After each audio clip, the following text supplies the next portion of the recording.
What's going on, everybody? Patrick Auger here with my man Drake Riggs, and we are here to talk about a ill-fated matchup that is getting its third shot now, and that is Kamaru Usman versus Gilbert Burns. Has been officially announced, or at least pretty much officially announced, as UFC 258 headliner February 13th.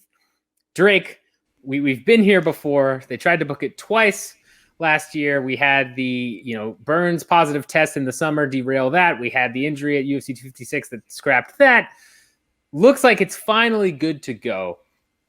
Do we think it happens? And how do you see this one going down?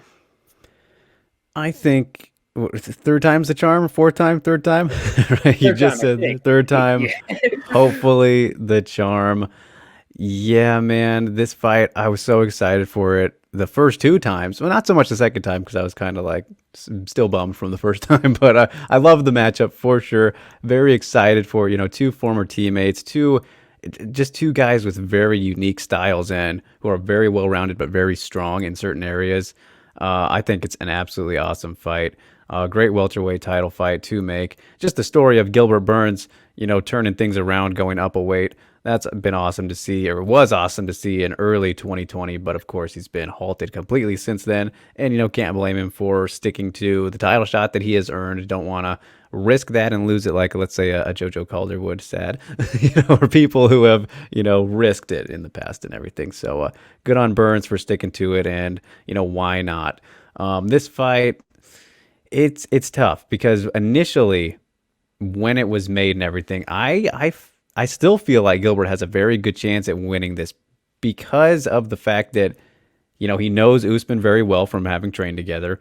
But just the fact that he has this incredible jiu-jitsu in his back pocket, something that he's never been faced with aside from Damian Maia, who I think a little bit different styles of jiu-jitsu between Burns and Maia. And then the fact that Burns, knows kind of at least a little bit of somewhat to expect from Usman, having trained with him and, felt him and, just worked closely with him over the years. Of course, they haven't been since the fight was initially announced. They've kind of parted ways and all that.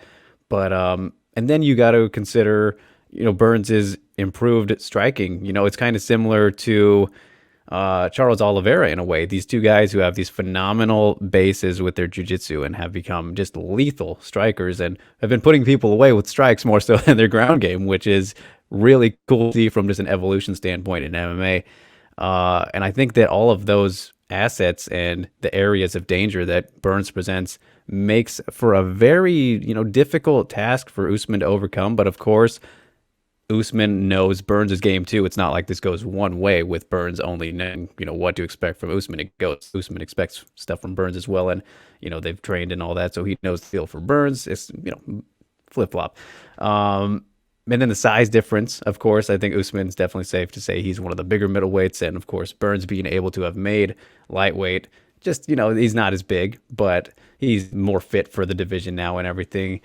And Usman has just proven to be a guy who he doesn't usually have very close fights. His game is so strong in his areas of strength, clinch, his wrestling and all of that.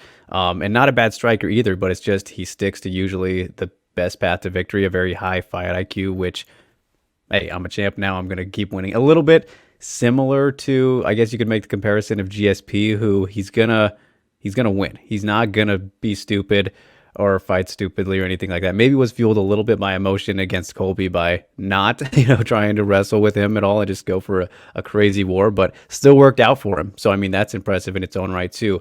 These guys, I think, are just both super well-rounded.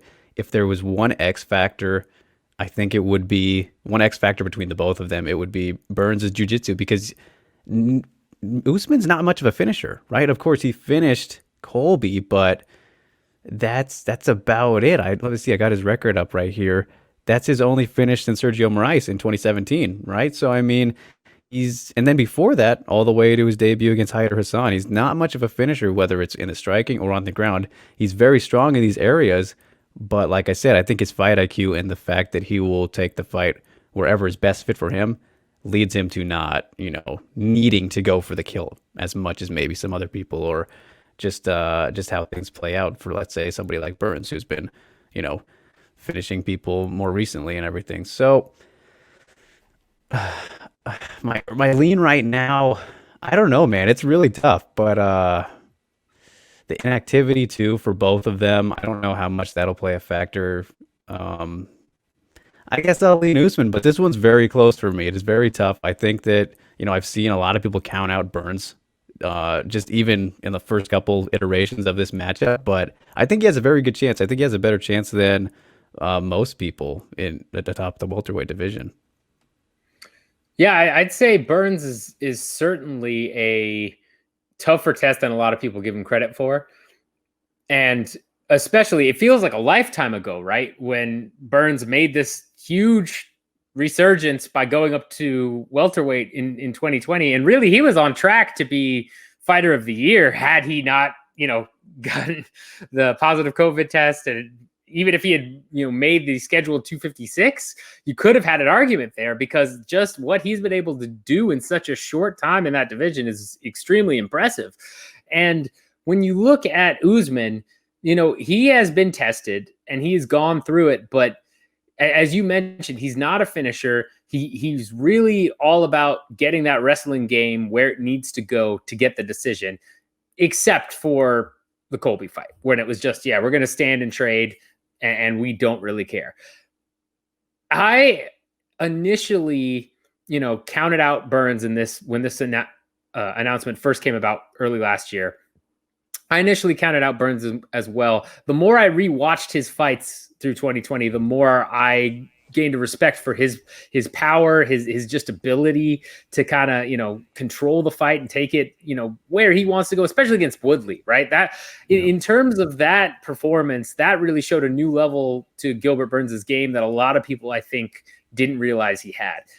That all being said, I still heavily favor Kamaru Usman here, simply because there's nothing I've seen out of Burns that makes me think that he's going to be able to pull off a submission like some of these other guys have tried, or that he's going to be able to knock out Usman, right?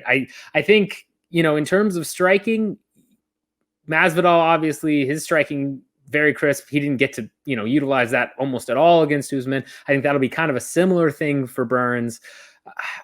It's possible Burns could outmuscle Usman a little bit in the beginning.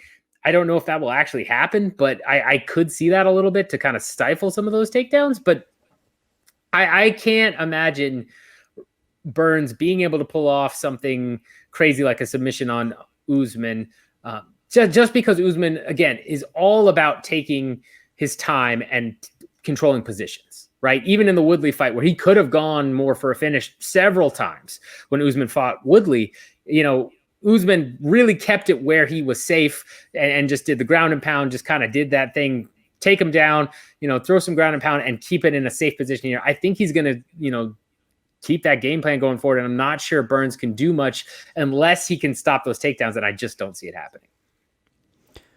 Yeah, it's funny you mentioned like the positions and the patience of Usman, willing to take his time and everything. And it made me think of, I believe it was the first round against Damian Maia, where Maia, he got pushed up against the cage by Usman and then slowly like started to work into his vintage backpack position, right, to get on his back. But he was like half on the side because Usman was able to keep him there.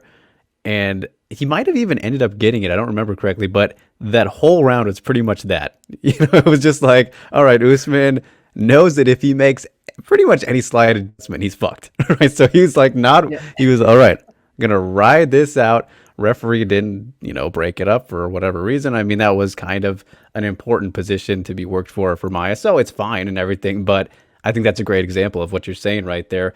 And the thing about, Gilbert's ground game as well, I don't necessarily think that he will submit Usman or that his grappling is an X factor because of him being able to submit him, but I think it will act importantly as a potential repellent in, certain situations where Usman will know that he is capable of pulling off some things, and I think he should be able to nullify it. His wrestling is good enough to nullify, solid jiu-jitsu, but with Burns, I don't know. I feel like since he's going to be more aware of it and everything and more respecting, I believe it will keep the fight maybe more on the feet than he'd be normally willing to play on the ground with somebody of Burns' stature in jiu-jitsu. So I mean, he could, of course, pull off a submission, but I think that's the bigger part of it.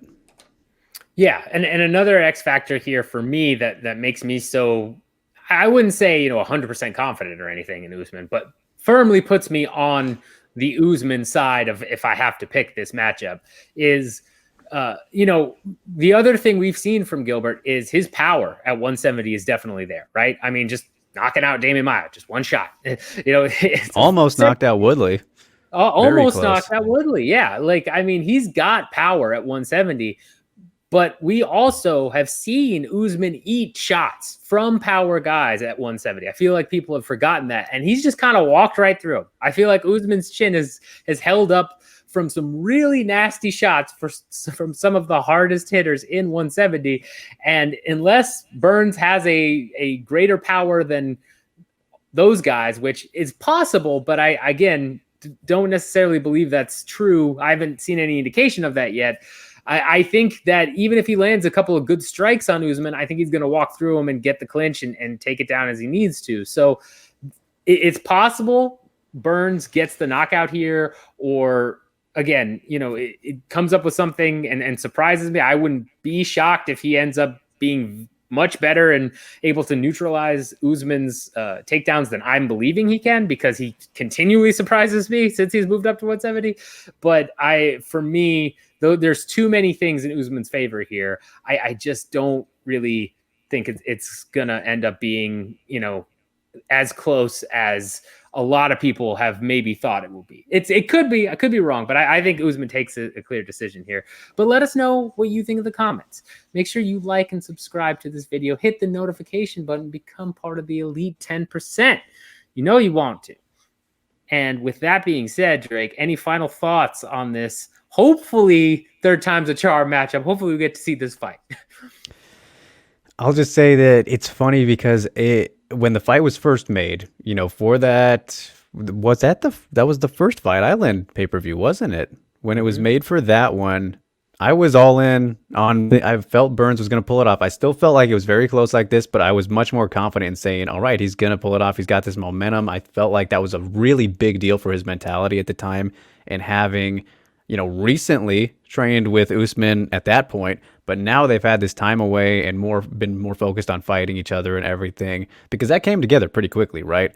So now all this time away and Burns clearly cooling off. Burns cooling off. Look at that. That's fun. That's a fun wordplay there. I think that hurts him a little bit, just in terms of everything that was going into that moment, that first moment, even the second one.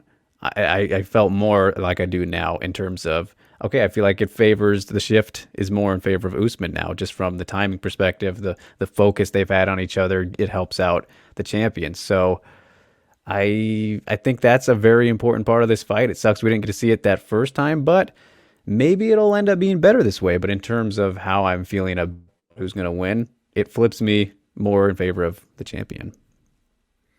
Yeah, understandable. Also, quick note, I don't know where the graphic is. I'm not able to find it right now, but I'm pretty sure there's a graphic that talks about fighters who have tested positive for COVID and then come back hot, and they are not doing so hot.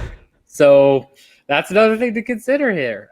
But, then again, at this point, I'm not sure who we're talking to because so many viewers have left thanks to your Burns cooling off pun. So here we are.